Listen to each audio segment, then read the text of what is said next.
নমস্কার বন্ধুরা, ঐশীজ কিচেনে সবাইকে জানাই স্বাগত। প্রতিদিনের মতো আজ আমি একটা নতুন রেসিপি নিয়ে চলে এসেছি।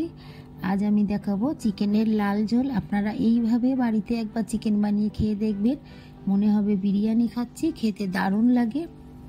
প্রথমেই দেখুন গ্যাসে কড়া বসিয়ে দিয়েছি, এর মধ্যে দিয়ে দেবো সাদা তেল।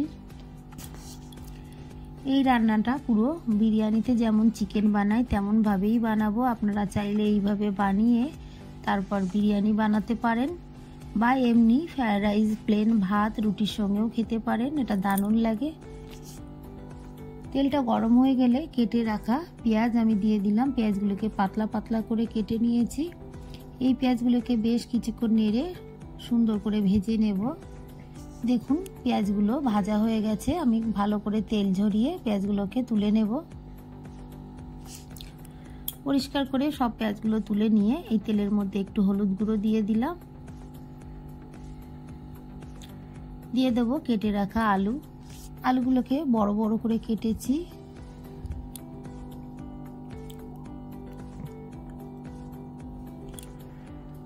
আলুগুলো দিয়ে এর মধ্যে দিয়ে দেবো হলুদ গুঁড়ো। আমি একটু লবণও দিয়েছি, সেটা স্কিপ হয়ে গেছে। এই সময় অল্প একটু লবণ দেবেন, দিয়ে আলুটাকে খুব ভালো করে ভেজে নেবেন। দেখুন আলুগুলোকে আমি লাল লাল করে ভেজে নিয়েছি। তেল ঝরিয়ে আলুগুলোকে তুলে নেব।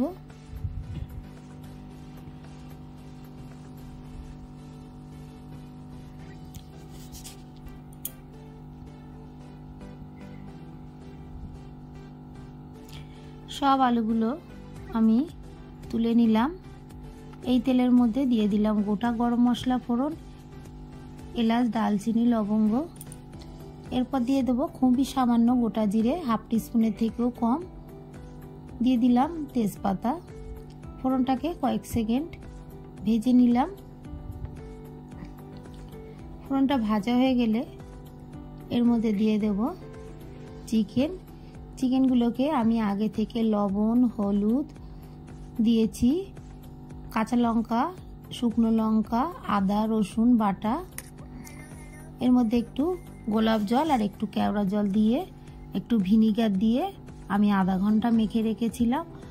চিকেনের পিসগুলো একটু বড় বড় করে কেটেছি, তাই একটু অবশ্যই ভিনিগার দেবেন। চিকেনটাকে একটু নেড়ে নিয়ে এর মধ্যে দিয়ে দিলাম হলুদ গুঁড়ো, দিয়ে দিলাম জিরে গুঁড়ো।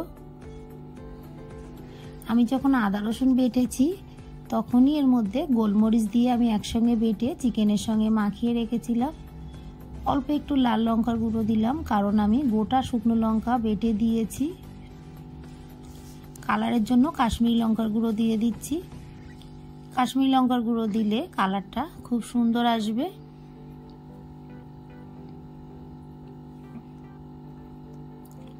দিয়ে দেব লবণ।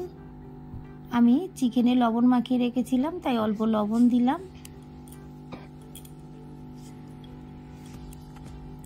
খুব ভালো করে মাংসটাকে কষিয়ে নিতে হবে। বেশ কিছুক্ষণ সময় নিয়ে খুব ভালো করে চিকেনটাকে কষিয়ে নেবেন।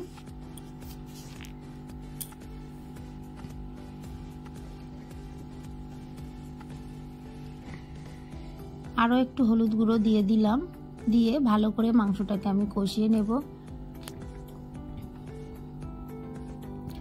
বাড়িতে একবার হলেও এইভাবে রান্না করে খেয়ে দেখবেন, দারুণ লাগে। ভেজে রাখা পেঁয়াজগুলো কিছুটা দিয়ে দিলাম, আর দিয়ে দিলাম একটু গোলাপ জল, দিয়ে দিলাম একটু কেওড়া জল, দিয়ে ভালো করে কষিয়ে নেব। দিয়ে দিলাম অল্প একটু বিরিয়ানি মশলা। এইভাবে বিরিয়ানি বানিয়ে সাদা ভাত দিয়ে খাবেন, দেখবেন মনে হবে বিরিয়ানি খাচ্ছি, আর খেতে দারুণ লাগবে।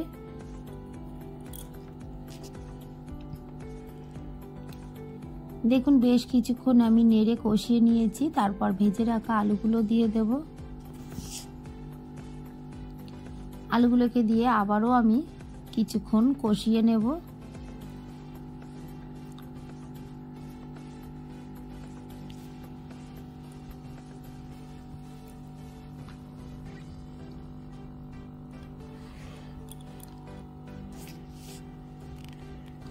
ভালোভাবে কষিয়ে নিয়েছি। আর আমি আগে থেকে জলটা গরম করতে বসিয়ে দিয়েছিলাম, সেই উষ্ণ গরম জল দিয়ে দেব।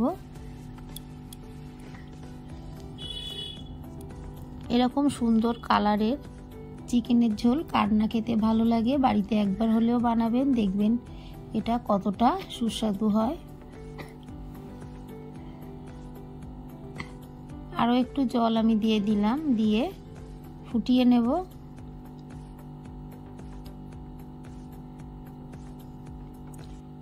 চিকেনটাকে খুব ভালো করে কষিয়ে নেবেন। চিকেন কষানো ভালো হলে চিকেন রান্নাটা ভালো হয়, খেতে ভালো লাগে। আমি একটু চেখে দেখেছি লবণ লাগবে, স্বাদ অনুযায়ী লবণ দিয়ে দিলাম। দিয়ে ভালো করে আমি নেড়ে দেব, দিয়ে আরও বেশ কিছুক্ষণ আমি ফুটিয়ে নেব।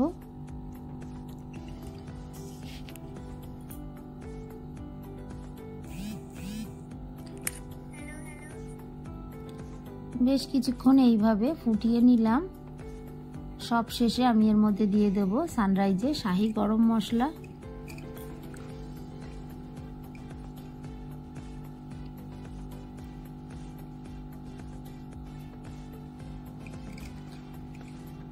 দিয়ে ভালো করে মিশিয়ে নেব।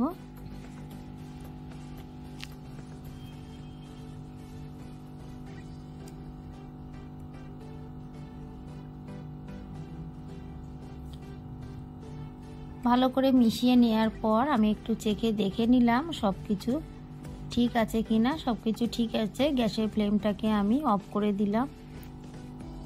বাড়িতে খুব সহজভাবে এইভাবে চিকেন রান্না করে আপনারা রুটি, ভাত, ফ্রাইড রাইস সঙ্গে খেতে পারেন, বা বিরিয়ানি বানানোর আগে চিকেনটাকে এইভাবে বানিয়ে বিরিয়ানি বানাতে পারেন। এটা খেতে দারুণ হয়। আমার এই রেসিপিটি আপনাদের ভালো লাগলে প্লিজ আমার চ্যানেলটিকে সাবস্ক্রাইব করে পাশে থাকা বেল আইকনটি ক্লিক করে দেবেন, তাহলে আমি যখন কোনো নতুন ভিডিও ছাড়বো সঙ্গে সঙ্গে আপনাদের কাছে পৌঁছে যাবে।